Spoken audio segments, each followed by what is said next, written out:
నిజం 4 అడుగులేసేలోపు అబద్ధాన్ని 6 ఊళ్ళు చుట్టించేటటువంటి బాధ్యత ప్రస్తుతం ఆంధ్రప్రదేశ్లో మీడియా తీసుకుంటోంది. సాధారణ ప్రజలకి సమాచారాన్ని అందించడం కంటే కూడా ఎజెండా బేస్డ్ జర్నలిజం చేసుకొస్తుంది.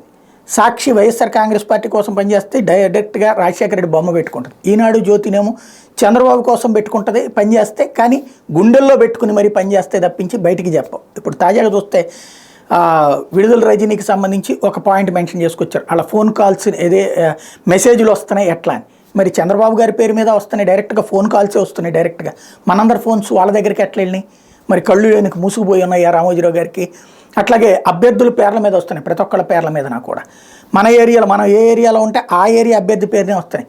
మరి ఈ కళ్ళు మూసుకుపోతున్నాయా? రెండో కాన్సెప్ట్ వచ్చేటప్పటికి ఏదో తిట్ల పురాణమే టిక్కెట్ల కొలబద్ద అంటూ తిట్టిన వాళ్ళకే టిక్కెట్లు ఇస్తున్నారు అన్నట్టు. మరి చంద్రబాబు గారు ఎవరికి ఇస్తున్నారు? అయ్యన్న పాత్రుడు ఎన్ని బూతులు తిట్టాడు, ఎన్ని బూతులు మాట్లాడతాడు ఆయన? అట్లాగే చింతమనేని ప్రభాకర్ ఎన్ని బూతులు మాట్లాడతాడు? వాళ్ళ పార్టీలో ఉన్నటువంటి బూతుల పురాణాలు మాట్లాడే వాళ్ళు ఎవరు? వైఎస్ఆర్ కాంగ్రెస్ పార్టీలో ఉన్నారు, తెలుగుదేశంలో ఉన్నారు.